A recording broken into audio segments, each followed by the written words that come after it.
Hello friends, my name is Sunil Ranjan and I am an English teacher. Well, in this session I have come up with a poem to the Skylark by William Wordsworth. So, To the Skylark is an ode to the songbird Skylark.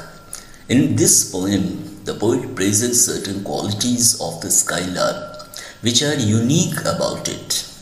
The setting of the poem is the white sky, though there are instances where earth is mentioned.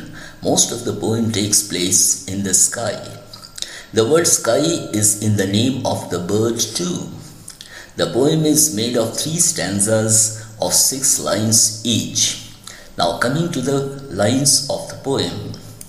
Ethereal minstrel, pilgrim of the sky, dost thou despise the earth where cares abound? Or while the wings aspire are heart and eye, both with thy nest upon the dewy ground?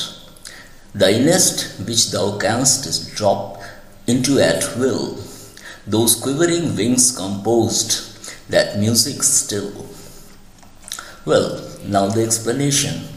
The poem begins by calling the Skylark an ethereal minstrel, a divine singer and pilgrim of the sky, a religious traveler of the sky.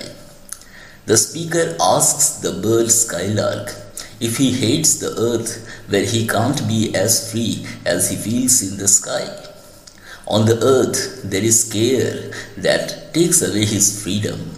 He further asks if he still wants to fly high in the sky, or has his heart and eye set in his home on the ground wet with dew. He says to the Skylark that he cannot drop into his home on the ground that is wet with dew. The poet praises him for making sweet music even though it cannot drop into its home at will and is still flying up high and singing with the wings, making their own music while flying. Now, the next stanza. To the last point of vision and beyond, mount daring warbler, that love-prompted strain, twist thee and thine a never-failing bond. Thrills not the less the bosom of the plain, yet mightst thou seem proud privilege to sing, all independent of the leafy spring. Now the explanation. The Skylark is a daring songbird, since it flies so high into the sky, so high that it goes out of vision. There is a strong bond between him and his home, the dewy ground, the earth. The lovely song he sings in the sky thrills the bosom of the earth.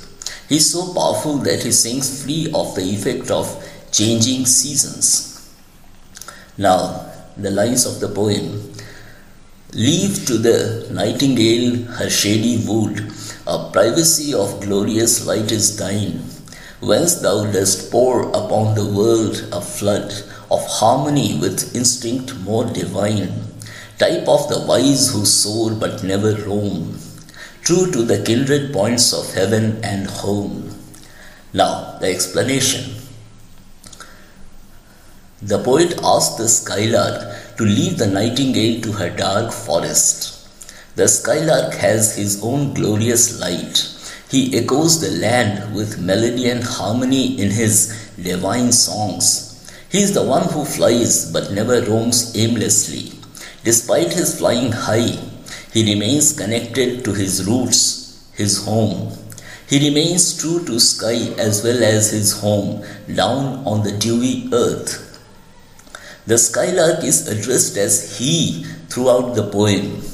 Skylark is a songbird and it is a perching bird, but unlike other perching birds, the male Skylark sings when it is flying.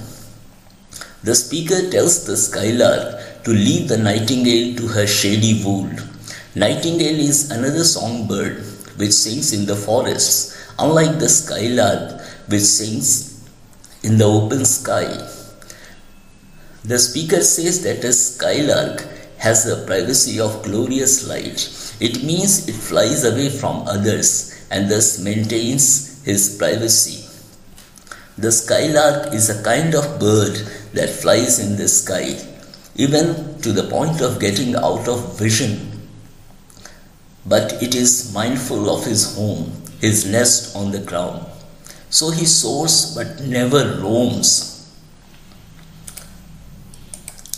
The speaker means to say that however high the skylark may fly, he always returns to his home. The skylark is true to the kindred points of heaven and home.